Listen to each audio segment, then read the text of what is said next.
And good evening, everybody. Welcome.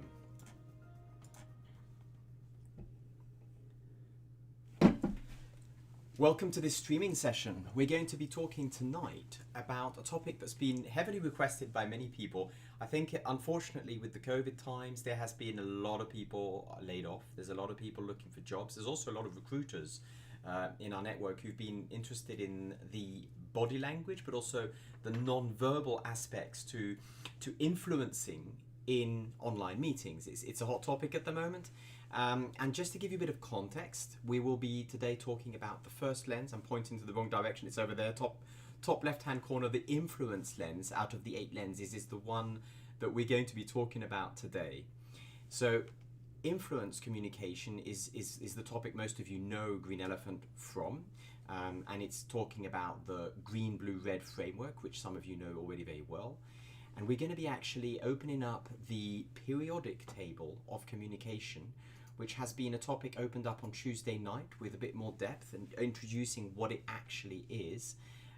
Was done on Tuesday. So if you haven't seen it, you can watch the replay on YouTube. It's already there now live. And for today, what we're going to look at is diving into the middle level of it. So I'm going to now just hide the overview for you so that you can actually see where we are. You can actually see this periodic table. It's quite intense and a lot of information on it. So Anne posted it as a blog post with a high level overview of what it is in her part 2 of Green, Blue, Red, which you can see on the Green Elephant website here. And if you do a right click on it, you can download this. I actually recommend that you would go there and actually, Anu, who's sitting right beside me, could actually just maybe post the link in the chat. So if any of you are watching live, I want to actually follow it with the actual infographic, you can download it there, right click, save as image, and you'll see the higher res picture. I will be talking you through it anyway, so no worries about seeing it now. So what about, if I now hide this, and let's go,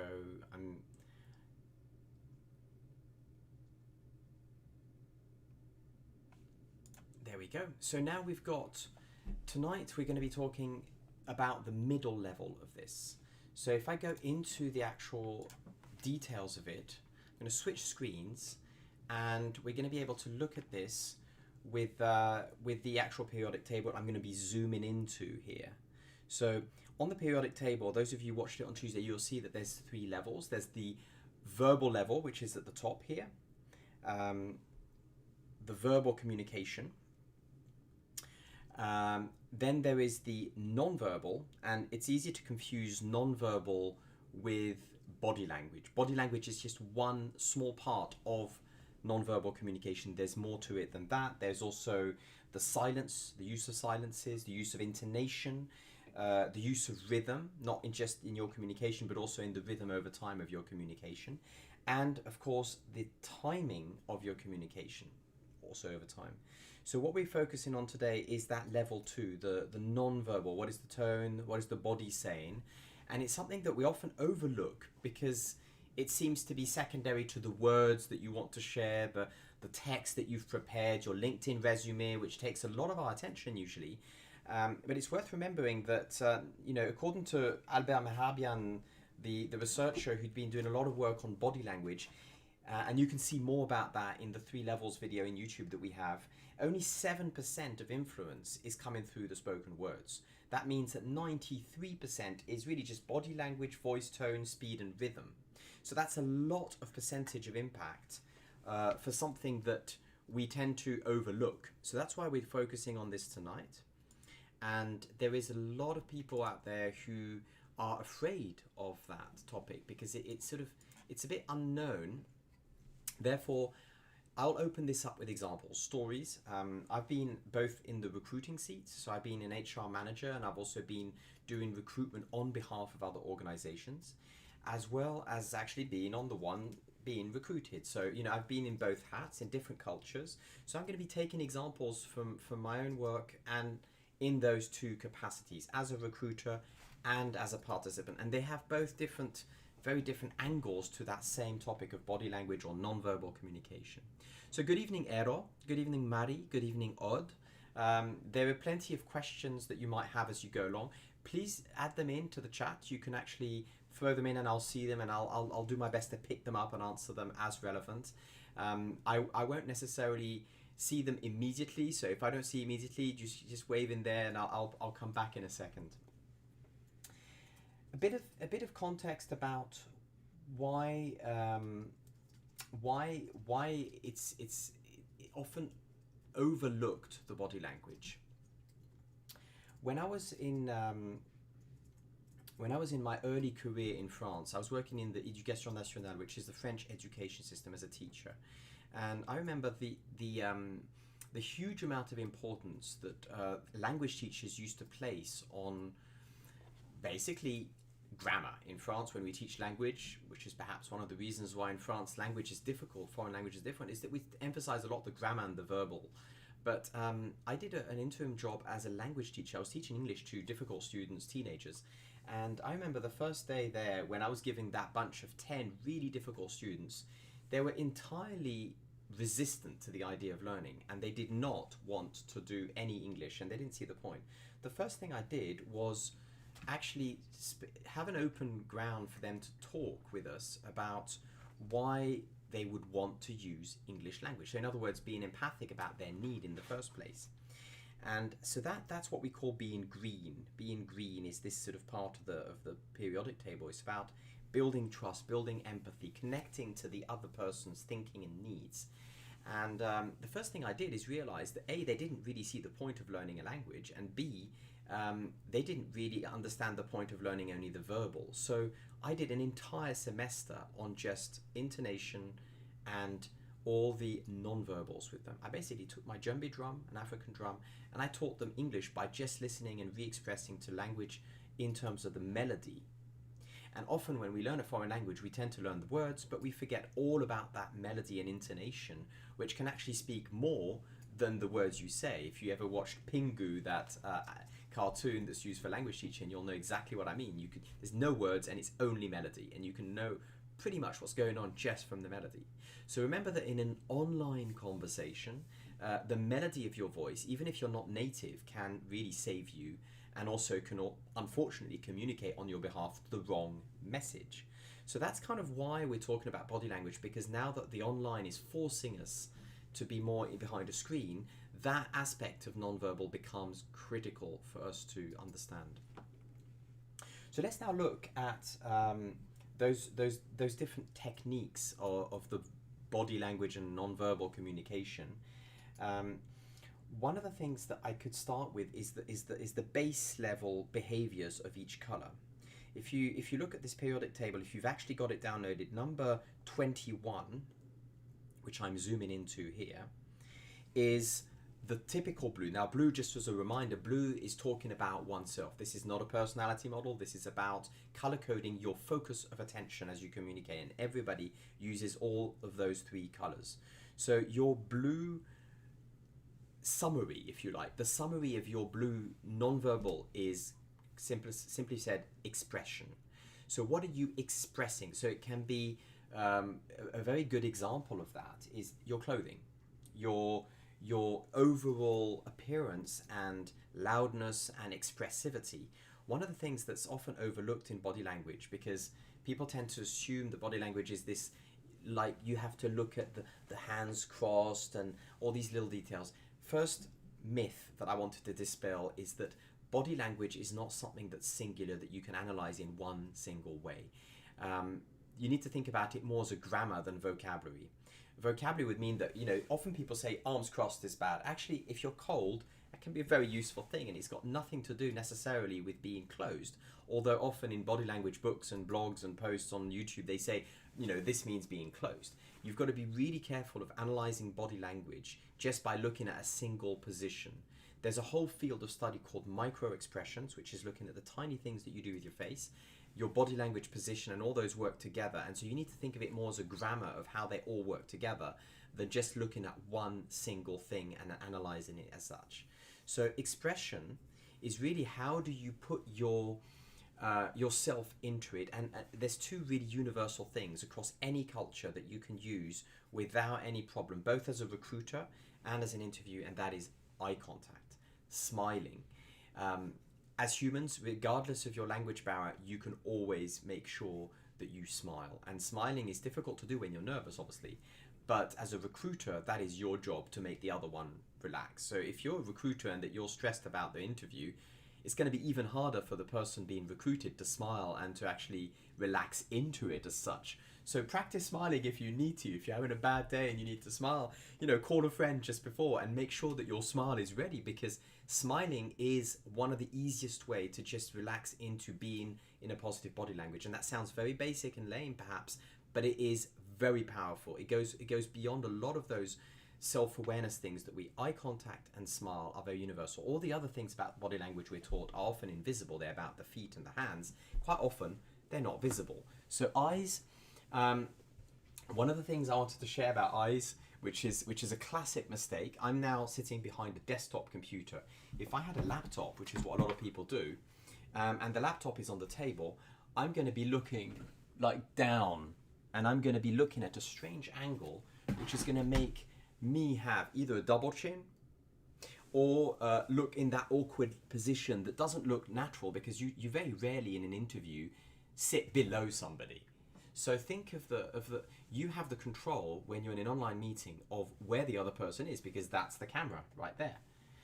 And I'm now looking more at the screen than the camera. If I was looking at the camera, you feel more that I'm looking at you. Now that's a very difficult thing to practice, because I remember this one interview that we had with Anu a few years back with a Swedish recruit, and she was a little bit vain, yeah, and she spent the entire interview just looking at herself and combing her hair, and even at one point she was doing this sort of duck lips like this.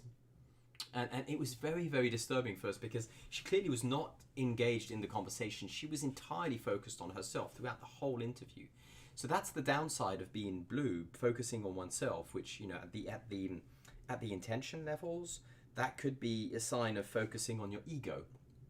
But regardless of the intention, focusing on yourself is good in terms of being relaxed with yourself, being in good conversation, contact with yourself, that your inner narrative is not going, oh my God, I've got the wrong makeup on today, but you actually can just relax and focus on the other. That's the first tip, is don't spend too much time looking at yourself in the camera. Either look at the other person and change the screen so that their picture is right near the camera, or look at the camera. And if you really can't do that, at least pick the beginning and the end of the meeting to look at the camera to make sure that you have established that essential eye contact. So that's something that's easy to forget. I forget that. I'm still practicing looking at the camera.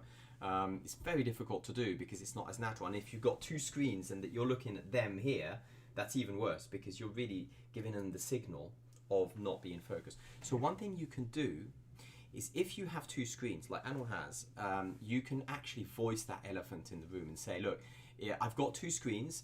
When I'm talking to you, I'm likely to be looking here, but that's not that I'm not interested. It's simply that I am looking at a second screen. And just voicing that is sometimes enough either to break the ice, or at least to make sure that they understand that you're engaged in that conversation, both as a recruiter and as an interviewee. So blue expression is the key thing on being blue. In other words, expressing what belongs to you in both cases. Smiling and clothing. The rules of interviews online have changed. It's no longer necessary to wear a suit and tie. Smart business casual, like you would wear in an office in a creative agency, for example, in most workplaces is enough, unless you've got a specific code of conduct and dress. It's a safe bet to say smart casual at home is a good thing in terms of how you express yourself through there. If we now move on to the red, which is the key of the red, this is something that's often overlooked. The key let's say the key non-verbal communication in a red way, and our red, just as a reminder, is about the common action, or at least common agreement. So if I'm anchoring on me as a recruiter this time, so if I'm blue is me, the recruiter, green is you, the person job seeking, let's say. The red is me looking at the process of how we're conversating. Now, you probably have been in a conversation which is very awkward, where nobody's leading, but after a while it seems that somebody just takes the lead. One example I had of a really bad job interview was my ex-boss, who actually, after a few interviews, invited him to not come to the interviews for that reason, is that he was hijacking the hosting. So he would come in, first of all, late, which is obviously not a good idea, but for other reasons that were beyond his control, he had to be late. But when he came in, the first thing he did was, rather than actually host, and by hosting, I'm differentiating from facilitating. Facilitating is focusing on content and process. Hosting is really focused on process, which means you're trying to create, like the picture and the icon suggest, a feeling of homely, safe space. Psychological safety is a big thing nowadays. So the idea of hosting a process as an interviewer is to create a feeling of psychological safety. Now, what my ex-boss did is that he came in and started talking about himself and the company for about 15-20 minutes, and the person being recruited was obviously being polite and just listened, but they had zero chance to talk, and we had zero chance to find out about the candidate, and it was a complete waste of time for everybody. But my ex-boss was very happy to talk about the company, and it was a way for him to just, in a way, express his excitement.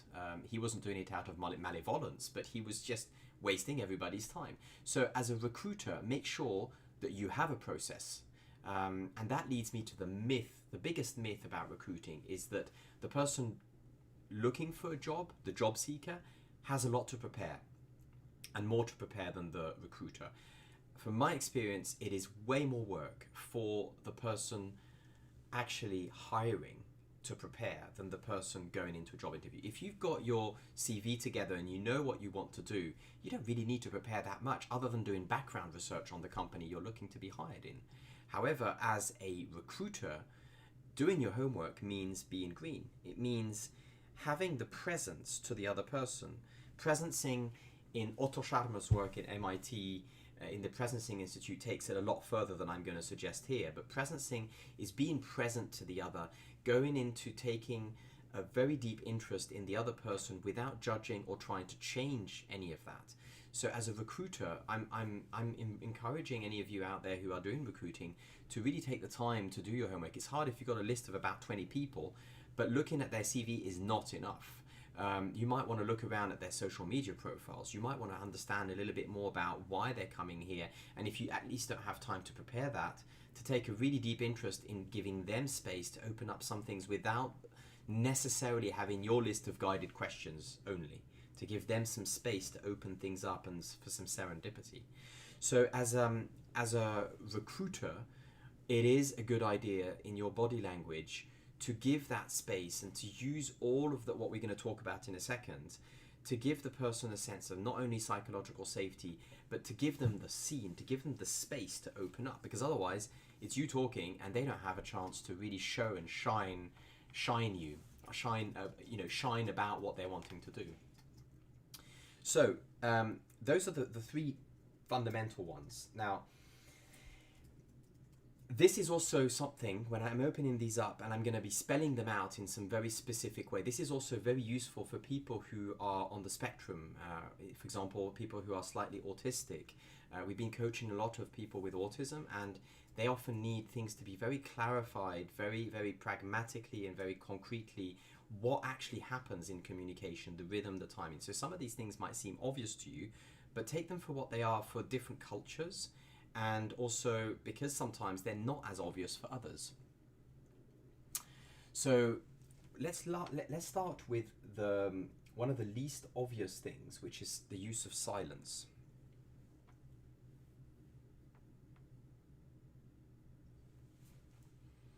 Silence can be awkward. Silence is very cultural. In some countries, silence is considered more golden, like in Finland, and in others it's considered to be very, very awkward. Like in France, they say there's an angel passing when there's silence, and it's often something that people don't want to have, so they fill it. They fill it with something, small talk. Or even in Japan. Thank you, Anil. The thing about silence is that you can use silence to denote three very different things. You can have a green silence, which is a good idea for the recruiter to give space for the person job seeking, to give them time when you've actually asked a question, to give them comfortable.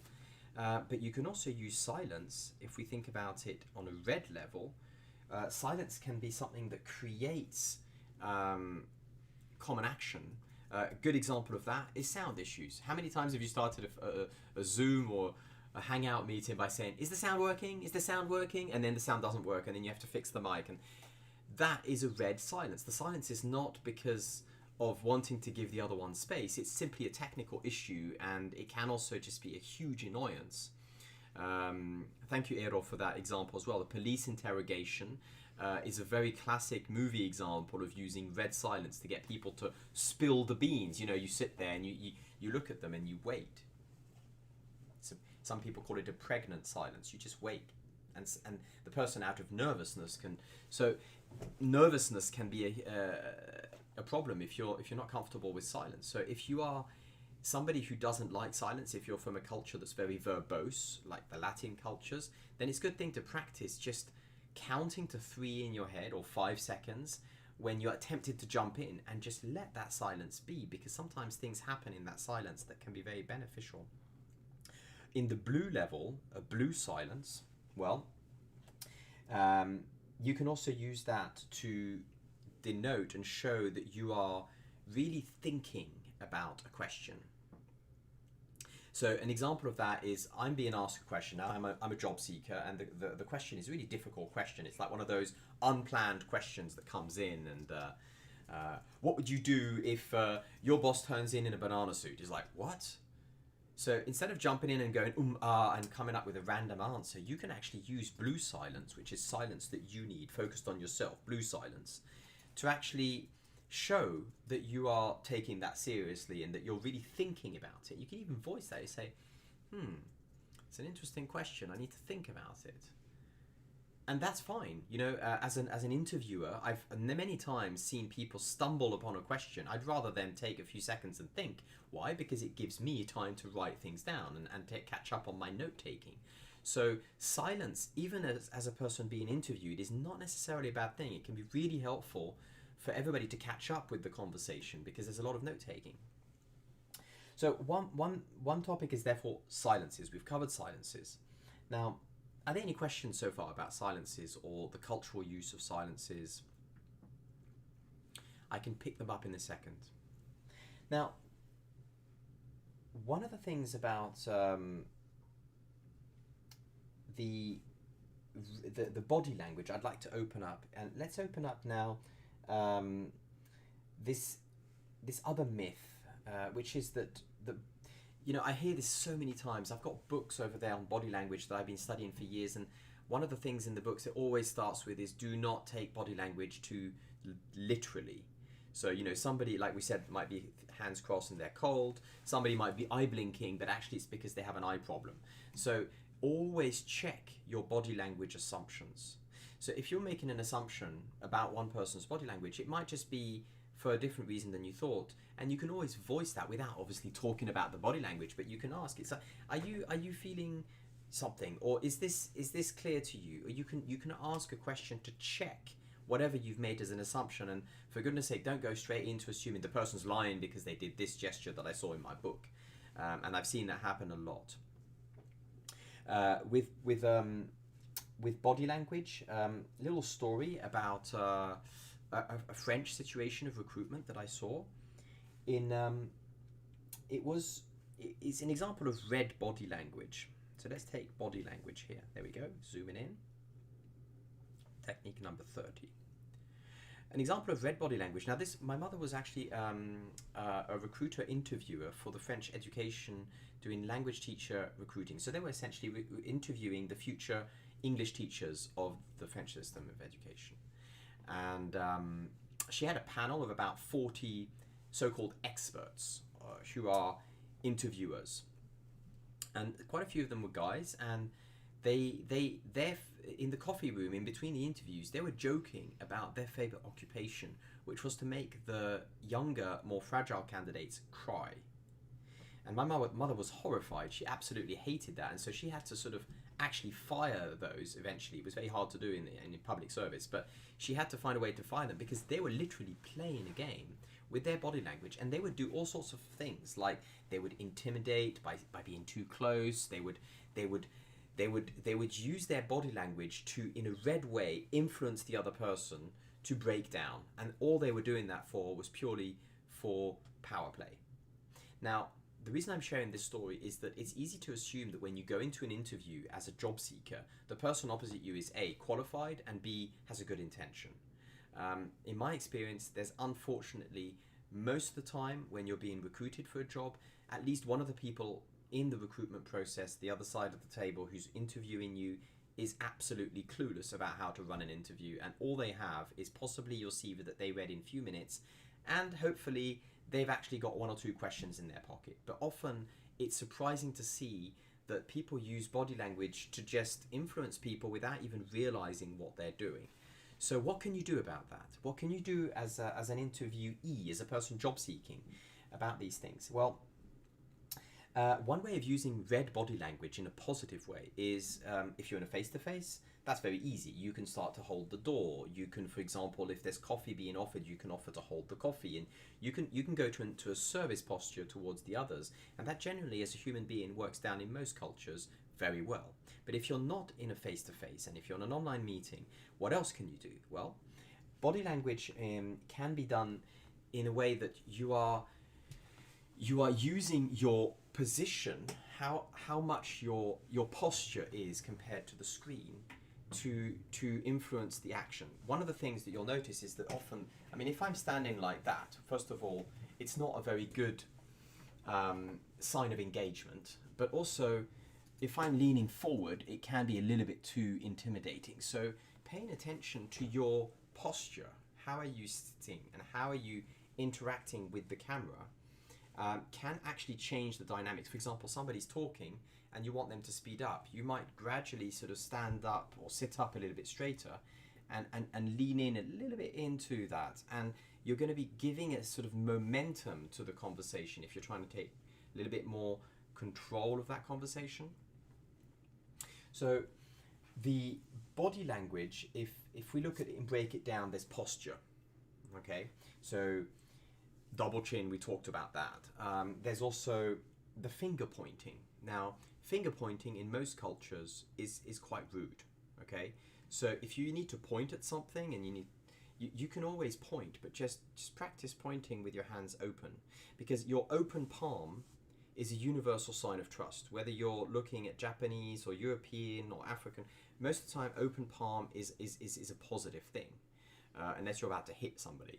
But open palm with a sort of generally not too sort of about to slap posture, but an open palm is a good thing to show, so rather than closed palms. So if you're pointing, instead of pointing with one finger, if you really need to point, you can point or raise your hand with two fingers, or point like that with your hands open palm, and that starts to create this in the same as in face-to-face, this idea of trust and openness, exactly the opposite of the closed fists. So that's something else you can do. Eye contact, often I get asked, how do you cultivate eye contact? A good rule of thumb is to think of how many seconds. If you go to some cultures, 5 seconds, you're already looking for a fight. In other cultures, 5 seconds is considered too short. So what you can do is just look at somebody's eyes and try and figure out their eye color. And by the time you've figured out their eye color, you'll start to notice that they're getting uncomfortable by their micro gestures, and you then can start looking away. That's less of a problem in online than in face-to-face generally. In Finland, Eero, I haven't counted exactly, and I don't have the research on the exact number of seconds, but in my experience, it's much shorter than in Latin cultures. It's a bit like in Japan. So when you're in Finland, looking at a person straight in the eye in the camera with eyes open wide can be very intimidating, and some people might feel distinctly uncomfortable. So as a rule of thumb, I would say 2 to 3 seconds. When you're looking at a person, when they're talking, you can listen longer with your eyes. That's called listening with your eyes. And when you're talking, you don't need to look as much. But if you're always looking away, then some people start to think that you've got something to hide. Some people pay a lot of attention to your eyes. There's a whole set of literature on eye positions. Some say that when you look to the left, you're lying. Others that denotes the type of thinking style you have. From my experience, what matters is to really pay attention to the congruence. That means how they're using their eyes and body language with regards to their verbal communication. So if somebody is talking in a, for example, very blue way, blue might be sort of expressing storytelling, let's say. That's a verbal. So they're telling you a story of once upon a time this happened in my life. Naturally, their body language, if they're being congruent, should be blue. In other words, they should have very expressive body language. Their eyes might go all over the place because if they're remembering the story, their eyes might go into their memory, and that's fine. That's congruent. They're looking at their story and they're telling it and they're in it, and that's great. But if they're doing that while they're answering and listening so-called to you, for example, if they are now trying to ask you a question about your company, but at the same time they're looking elsewhere, that is not congruent. That shows a difference between what they're saying with their words and what they're saying with their eyes. If I'm asking you a question and I'm looking at my phone, well, obviously that sends a signal that's not very congruent. I'm saying one thing and I'm doing another. Okay, so congruence is something that you can look for, and it simplifies a lot of the whole body language issues. Winking, blinking, yes, I know. Winking is dangerous. It can mean many different things. I've stopped winking altogether in a business context. I used to use that. It's often considered to be a sign of flirting, just like smiling can be in the northern culture. So to be used with a lot of caution, unless you actually want to flirt, that is. So intonation is one of the most perhaps fabulously unknown aspects. Intonation is the melody. Okay, so I could speak like this, and I could, have a very very flat melody, and I can use the intonation to also show where I'm from. If I am speaking with a French accent, I will take the accent of the intonation of the French language. It is very easy to show where I'm from. I can use intonation to denote regional and cultural differences. So intonation is one of the most difficult things to get right in a job interview, because essentially it's your expression of emotion. You have in English language, now I'm talking specifically English, even though I was using my bogus French accent, I'm using English now as a baseline for talking about intonation. So what I'm saying about intonation is only relevant to English language right now. Yes, Odd, it is difficult in a foreign language, and that's, I would say, one of the best things you can do to practice your online etiquette is to record yourself and pay specific attention to the melody, nothing else, just the intonation. Just like if you were learning to sing, because that will make a huge effect. So I'll give you a few pointers. First of all, flat intonation, then there is up intonation, and then there is down intonation. I'm really simplifying here. So let's imagine that now you're trying to be more emotionally expressive. So we're talking now about blue because it's talking about something that belongs to me. I'm expressing. And I'm talking about particularly intonation with the icon of the musical note, melody. Okay, so blue, nonverbal intonation. What can I use? I can say, let's imagine that now I'm a Finnish, relatively introverted and potentially shy job seeker, and I'm being interviewed by an American recruiter. Okay, just to be a bit caricatural here. You could very easily be labeled wrong by that American recruiter just because of the Finnish intonation. In Finnish intonation, it's very often quite flat compared to, for example, Norwegian, which is very singy. If your Finnish intonation is very flat, in Finland that might be considered to be a very pragmatic thing to do that's very clear, but in English what it denotes is a lack of emotion.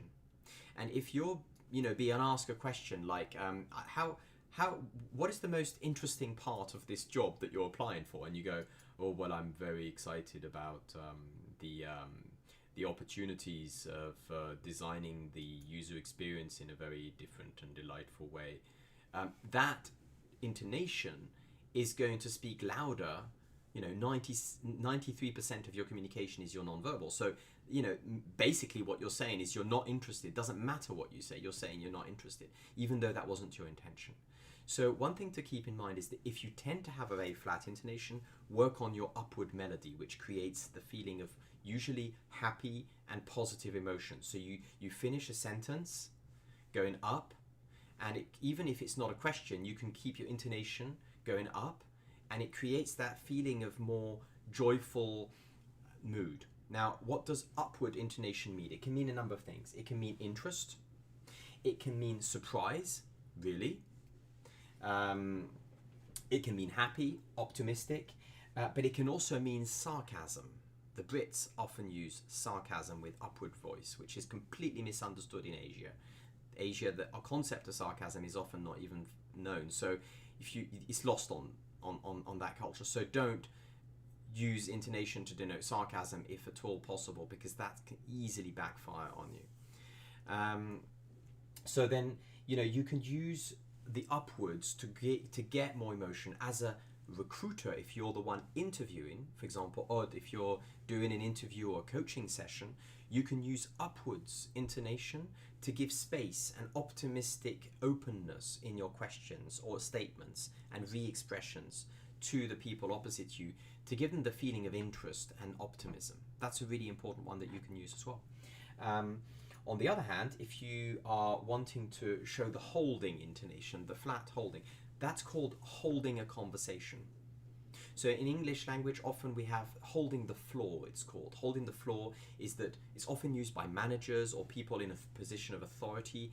They don't want you to interrupt them. And so they'll use this flat intonation, which is essentially going like, and therefore what I mean is that, and it stays flat, and it kind of tells you that they haven't finished, they haven't gone down, so they have more to say.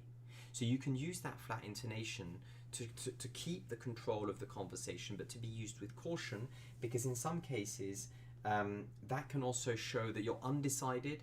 For example, what do you think about this job position, and how do you think that the targets that we've set are? How realistic are the targets, do you think? Asked to the job seeker, and the job seeker says, well, I'm not sure, or I'm not sure. It's kind of starting to give a feeling of undecisiveness, so that can be backfiring as well. On the other hand, it can sometimes even be disappointment. Did you like that last ad that we posted in social media on LinkedIn yesterday? I did. It kind of speaks louder than what you said. I did. It's like, yeah, kind of. So to be used with caution, it's good to use to keep the conversation going, to not be interrupted in some cases, but that's it. The other thought you can do is the downwards intonation. It's kind of going like this, and then a little bit up, and then down. And now that's often used for closed questions for interviewees, like what we call closed questions are usually the blue questions, like these, a blue question. Don't you think that we should be hiring an extra person for this job? Blue question. It's a yes/no question. So it's a question that you want to get more information out. You can even re-express something with that tone of voice to get people to give you more information. A really good way of using the downwards intonation, if you're a person who has sometimes issues with being respected and getting authority, if you're in a very macho culture, if you're a woman, for example, and that you're struggling with the surrounding culture not giving you enough space, you can use the downwards intonation to be more assertive and to get more influence and authority without having to stamp your fist and shout. For example, something that you'll notice is that some women with a lot of optimism get labeled wrongly as being non-authoritative. And that's often down to the intonation, that they go up a lot, up a lot, up a lot. And some people think of that without even realizing as being that they don't have the authority. So if that's something that you have, if whether you're a man or a woman, by the way, it's very useful to think of sometimes cultivating the downwards, either in your questions or in your statements. So an example of that might be in a job interview. You would have what would be I'm trying to think of an example that I had recently. An answer, quite simply, an answer to a question when even if you're unsure of the answer, just to be very clear with the ending, sort of an assertive downwards ending.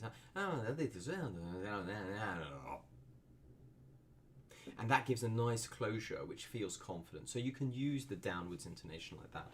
Now, intonation is often unknown. The green intonation, if I now look at the green intonation is often used mainly by therapists. Why? To build trust. So green intonation is essentially when you mirror or re-express the intonation of the other.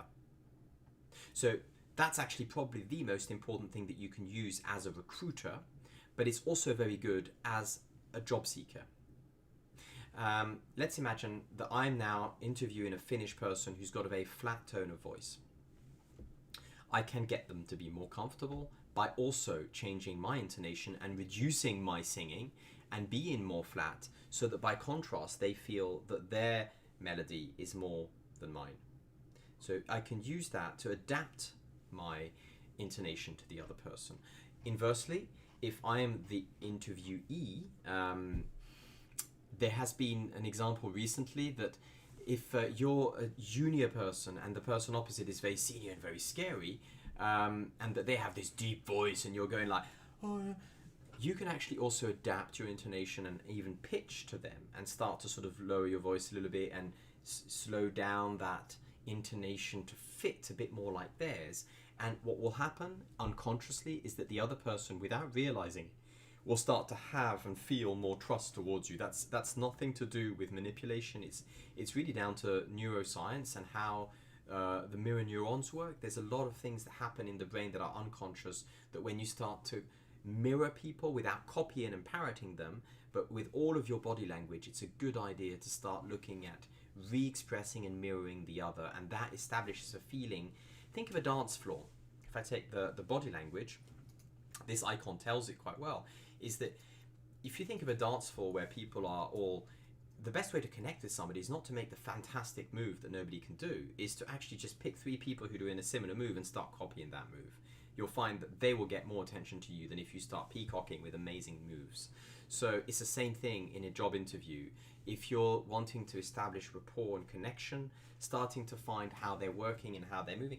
My favorite one is the chin stroking. Of course, some people don't like that, but it's very soothing, and I can also practice slowing down, and it also shows that I'm listening.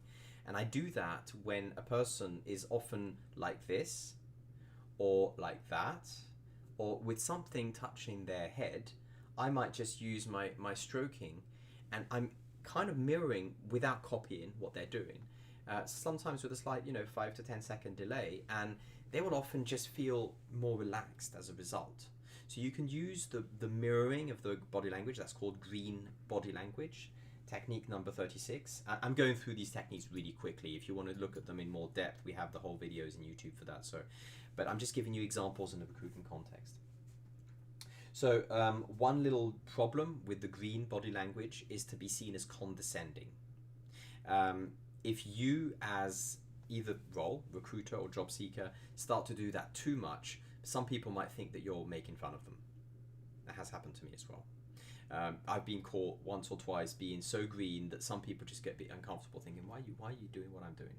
So just do it in a way that is natural to you, and do it in a way with a clear intention. What your intention, if it's green, and if you want to be aligned, is probably empathy, curiosity, and building trust. If your intention is manipulative and to try and influence them, for example, influencing or even seducing, that will feel quite different with the very same green body language. So again, align the colors on the 3 levels. Your verbal, non-verbal, and intention need to be of the same color for the person to feel that you're being congruent or aligned and honest. That's one of the biggest signs of honesty, is alignment and congruence. Yes, Anu, the stroking does work better with a beard, but I did used to do it even before I had a beard, so it can work without. To not be confused with pressing spots or fidgeting or picking your nose. Many people have been taught the basics of body language, which is covering your mouth is a sign of lying. That's one of the most standard myths, is that when you cover your mouth, you're lying. Now, it is possibly interesting to look at, and in some cases, it's usually more the micro gestures that show lying. So if a person is doing this, clearly that's usually a child, but an adult is very rarely going to be talking like this. But if the adult is in their conversation telling you something and they sort of like very quickly touch their mouth in a way that's unconscious, called a micro gesture, then you might start to look out for other signs of incongruence and honesty, because it might be that they're either very uncomfortable or lying. So yes, micro gestures. What else do we have in the? So we then have rhythm. Rhythm is another interesting one. If I go to the rhythm, blue rhythm.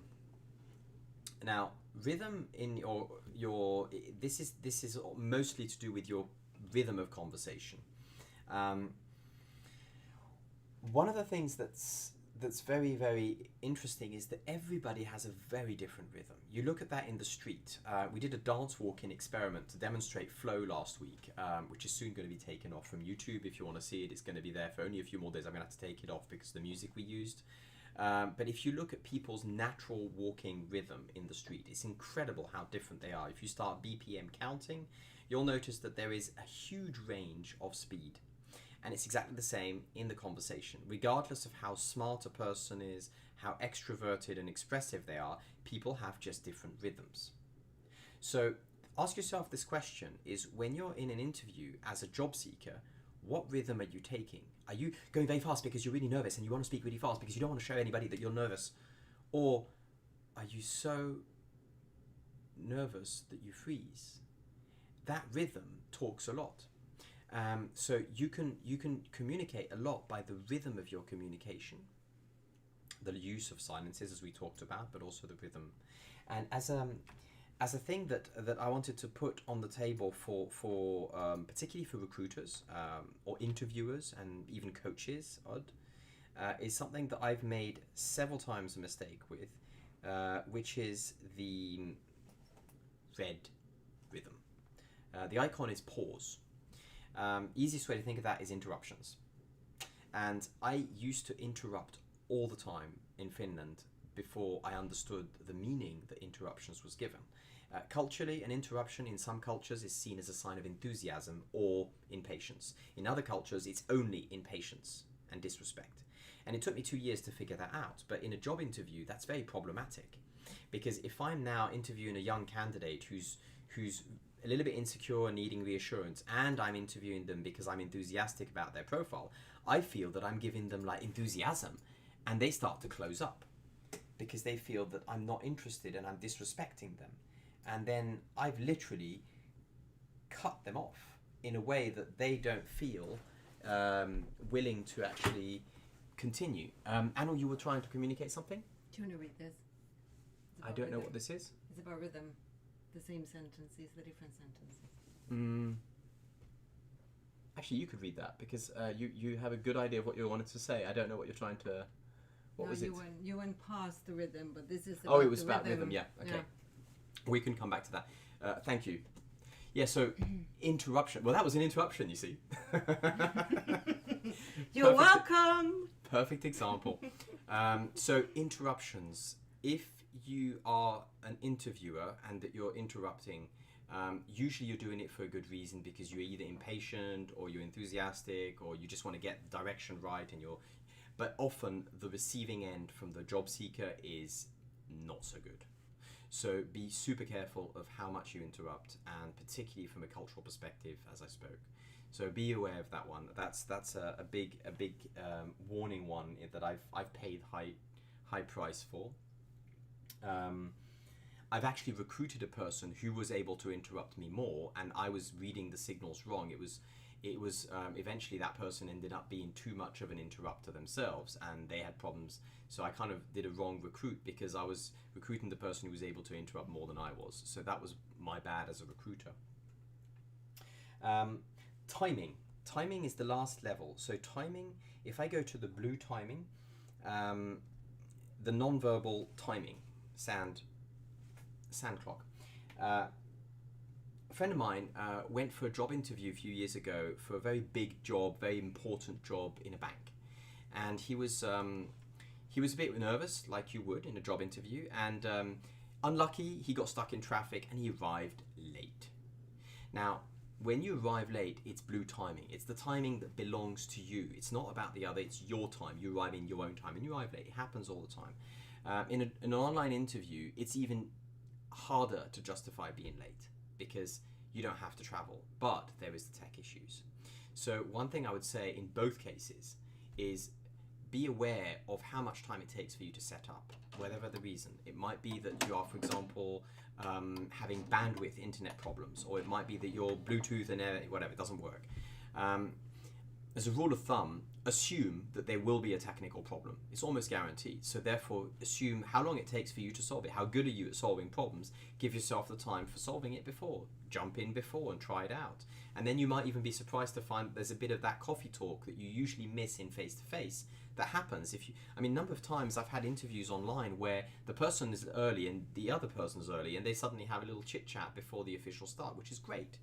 That's the small talk that can open up a lot of great things.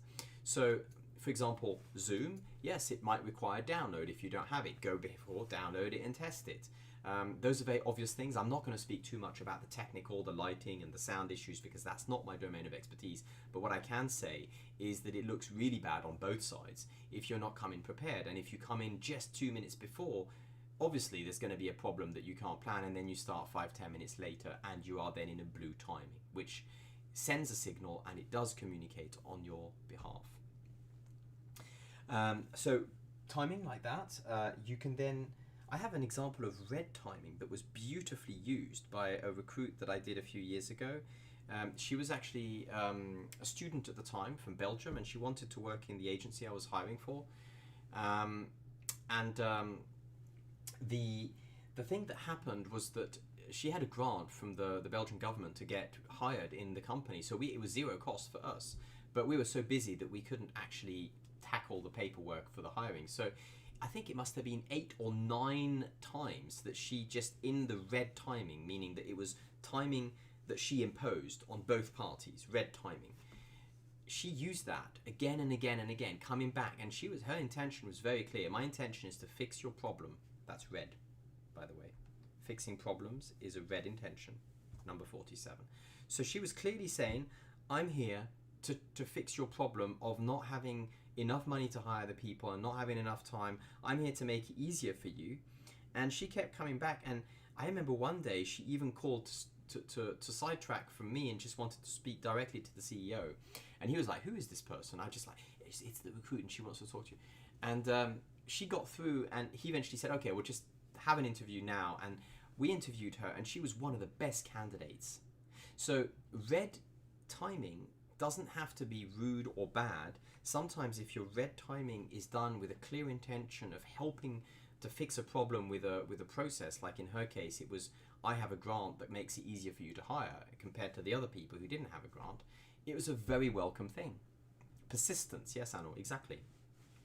So often in the northern countries, people are quite shy about that. They don't want to be pushy. They don't want to be imposing. But in a job situation where you're trying to get hired, sometimes it does pay off to be a little bit sort of insistent without being rude. You can always use some language that says like, hopefully I'm not intruding or something to voice that. But coming back to it shows that you're interested and committed to that and persistent. So yes, so then green timing. Now that's the one that I wanted to finish with. Green timing. Well, green timing, that's about taking the time that belongs to the other. Now that's very hard to do because we often think of the green timing. What is green timing? When is the right time to send an application? When is the right time to follow up an application? When is the right time to speak in the candidate in both seats actually? And an example of this would be you've just had an interview and you are the job seeker, and the person on the other end has just told you all about the company's looking for a long-term hire. They're thinking of hiring the next 2 months, but they're not quite sure. And you know they're going to be interviewing quite a few other people. What would be the most green timing for them to receive your follow-up email with some more information that they requested? Is it now, immediately after you've done it because you want to get it off your plate? That's blue timing. Green timing might be to think that, well, if they've got 2 months, they're probably going to be doing a few more weeks of interviews, so you might want to time it that you give them one email on the next Monday and then another email 2 weeks later, so that they're sort of there, top of mind at the right time for them. Think about the timing and the rhythm from the other person's perspective, not just in the interview itself, but as before and after is a really important thing. And both on the other side, if you're the recruiter, what is the green timing? You know, when do you tell the person that they don't get the job? How is that received? Or when do you tell the person that they do get the job? You know, how do they receive that as well? So timing is also really important.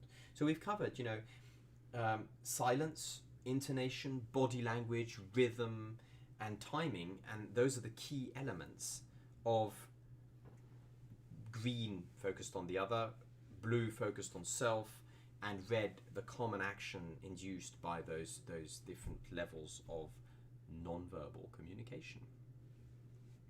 So now I'm going to be going into a summary of this. Are there any questions? Are there any needs to go deeper into some of these or open up some examples? Anu, did you have anything else you wanted to add? Did you want to go through that text? No, it's gone now. We have a myth as well that is about assumptions.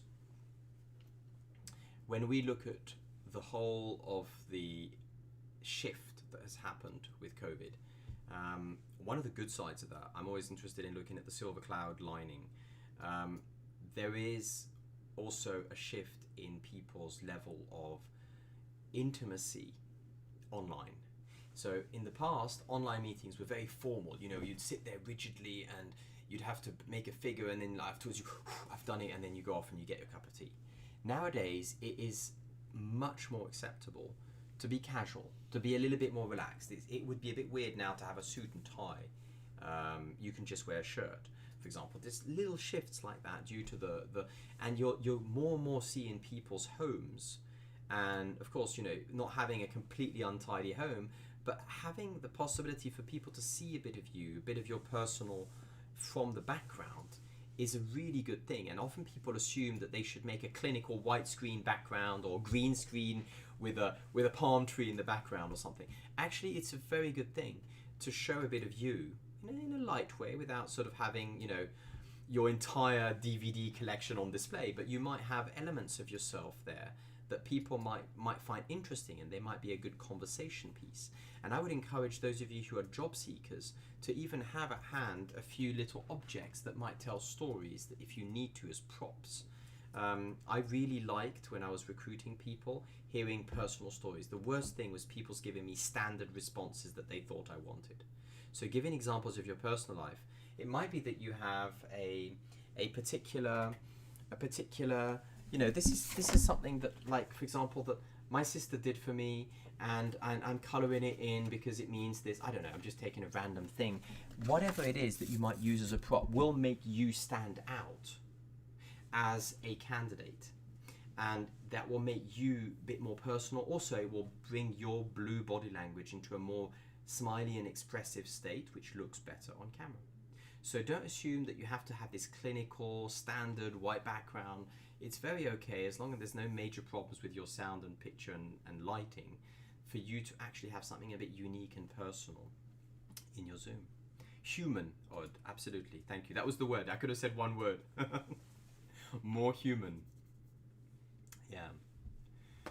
So, little wrap up. We have the periodic table. Today we've covered the middle section of it, which is the level 2, the non-verbal behavior, about the tone, the body language, and so on. We will be going more into the periodic table on Sunday night with Anu, where we will be talking more about that in the context of intimate relations, family relationships, how to use green, blue, red in personal relationships and at home.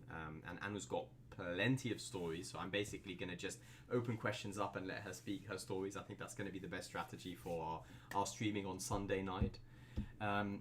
And meanwhile, I'm looking forward also to color coding texts. I'm going to be doing that probably next week. We haven't quite fixed, but it's likely that we will be color coding the verbal next week.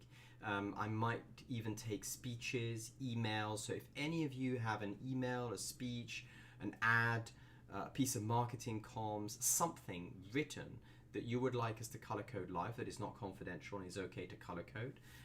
Be interesting to do that so that we can use it as a case of showing, for example, what is the difference between a green question, a blue question, and a red question, and how it works in communication. So do send us things if you want. We'll happily color code them, and that can be helpful for you if you're working on a difficult email that is non-confidential. That would be very welcome. Thank you, Odd. We are now coming to the end of the session, and I will now put my little ending screen on and have a few last thoughts for this. Please be aware of your green body language. Make sure that you're focusing on the other, that you're not only looking at yourself in the screen, that you're focusing on the other, smiling, eye contact, and just being human. Thank you. Have a nice evening, everybody.